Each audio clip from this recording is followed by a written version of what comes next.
तो चलिए आज बात करते हैं क्वांटम वेल्थ प्रोटोकॉल की। हम देखेंगे कि कैसे 800 साल पुरानी तांत्रिक विद्या और मॉडर्न क्वांटम फिजिक्स ये दोनों मिलकर दौलत और सफलता को देखने का हमारा नजरिया ही बदल सकते हैं।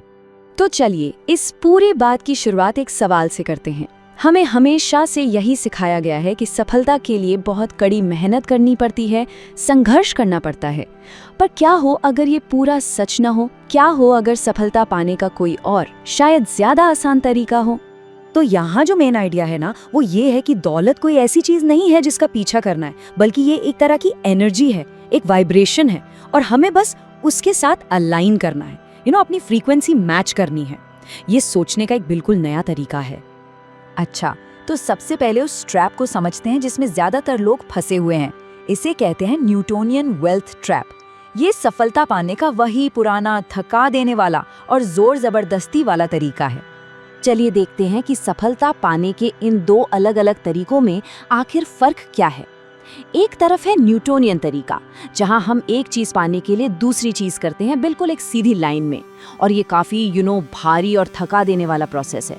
और दूसरी तरफ है क्वांटम फ्लो, जो पूरी तरह से एनर्जी और संभावनाओं के साथ अलाइनमेंट पर बेस्ड है, न कि जबरदस्ती पर। तो आखिर प्रॉब्लम क्या है? प्रॉब्लम ये है कि हम यूनिवर्स को मिले जुले कंफ्यूज्ड सिग्नल भेज रहे हैं। आप इसको ऐसे सोचिए जैसे आप एक 1920s के पुराने रेडियो पर 4K वीडियो देखने की कोशिश कर रहे हो ही नहीं सकता है ना, क्योंकि आपका रिसीवर वो सही फ्रीक्वेंसी पर ट्यून ही नहीं है। तो अब हम चलते हैं ट्रेडिशनल फिजिक्स से क्वांटम फिजिक्स की दुनिया में, क्योंकि यहीं पर इस प्रोटोकॉल की जो साइंटिफिक नींव है ना, वो रखी गई है, और यहाँ से चीजें काफी इंटरेस्टिंग होने वाली हैं। क्वांटम मैकेनिक्स में ना एक बड़ा ही कमाल का कॉन्सेप्ट है, जिसे कहते हैं ऑब्जर्वर इफेक्ट। इसका सीधा सा मतलब ये है कि हमारा ध्यान, हमारी चेतना असल में रियलिटी को इफेक्ट कर सकती है। सोचिए, जब तक आप एक सिक्के को देखते नहीं हैं, वो एक ही टाइम पे हेड्स और टेल्स दोनों हो सकता है। आपका देखना ही उसे एक फाइनल स्टेट में लाता है। अब इसी प्रिंसिपल को दौलत पर अप्लाई करके देखते हैं। मतलब गरीबी और अमीरी जैसी सारी फाइनेंशियल स्टेट्स पहले से ही अनगिनत संभावनाओं के फॉर्म में मौजूद है, और ये बस इस इंतजार में है कि कोई ऑब्जर्वर यानी हम उन्हें अपनी चेतना से चुने और अपनी रियलिटी बना लें। तो सवाल ये उठता है कि आखिर हम इस क्वांटम फील्ड को प्रभावित कैसे कर सकते हैं? और कमाल की बात यह है कि इसका जवाब शायद एक 800 साल पुरानी आध्यात्मिक तकनीक में छिपा है। इस तकनीक को कहते हैं संकल्प, जो डामर तंत्र से आती है। ये सिर्फ विशफुल थिंकिंग नहीं है, बल्कि एक फोकस्ड इरादा है, जिसे एक खास प्रक्रिया के जरिए संभावना से हकीकत में बदला जाता है। और इस पूरे प्रोसेस का सीक्रेट एक खास एनर्जी से कनेक्ट करने में है। प्राचीन डामर तंत्र में इस एनर्जी को धंधा यक्षिणी का नाम दिया गया है, जो धन और समृद्धि से जुड़ी मानी जाती हैं। तो धंधा यक्षिणी को ही क्यों चुना गया? क्योंकि उन्हें एक ऐसी एनर्जी माना जाता है जो हमारी फिजिकल दुनिया के काफी करीब वाइब्रेट करती है। इससे क्या होता है? उनके साथ एनर्जी का तालमेल बिठाना आसान हो जाता है। और हाँ, उन्हें छिपे हुए खजानों की संरक्षक भी कहा जाता है। ओके, तो अब प्राचीन ज्ञान से शिफ्ट करते हैं मॉडर्न न्यूरोसाइंस पर। देखते हैं कि ये सब हमारे दिमाग के लेवल पर बायोलॉजिकली कैसे काम करता है। हमारे ब्रेन स्टेम में न दिमाग का एक छोटा सा हिस्सा होता है, जिसे कहते हैं रेटिकुलर एक्टिवेटिंग सिस्टम, यानी RAS। आप इसको अपने दिमाग का स्पैम फिल्टर समझ लीजिए।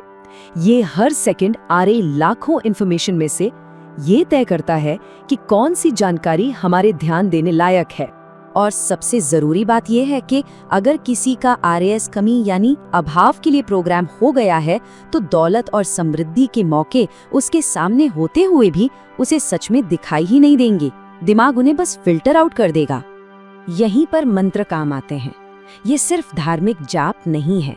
इसको ऐसे समझिए, श्रीम जैसे जो बीज मंत्र होते हैं, उनका इस्तेमाल करके आप अपने दिमाग में एक तरह की वाइब्रेशन पैदा करते हैं, जो आपके इस दिमागी फिल्टर यानी RAS को फिर से ट्यून करने में मदद करती है, ताकि वो अवसरों को पहचानने लगे।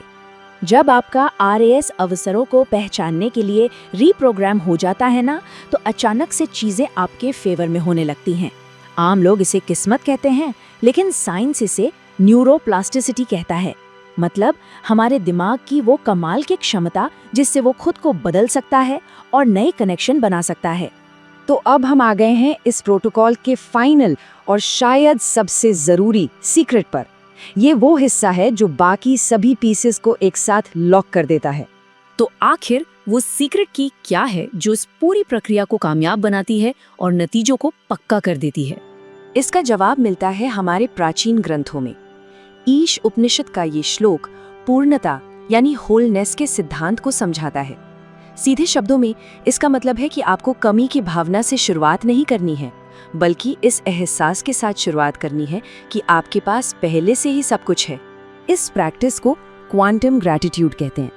और ये सिर्फ थैंक यू बोलना नहीं है, ये उस चीज़ के लिए पहले से ही एडवांस में शुक्रिया अदा करना और उसे महसूस करना है जो अभी तक मिली नहीं है। ऐसा करके आप यूनिवर्स को एक बिल्कुल साफ और शक्तिशाली सिग्नल भेजते हैं कि जो आप चाहते हैं वो आपके लिए पहले से ही एक हकीकत है। फिजिक्स में इसको लॉ ऑफ रेजोनेंस कहते हैं।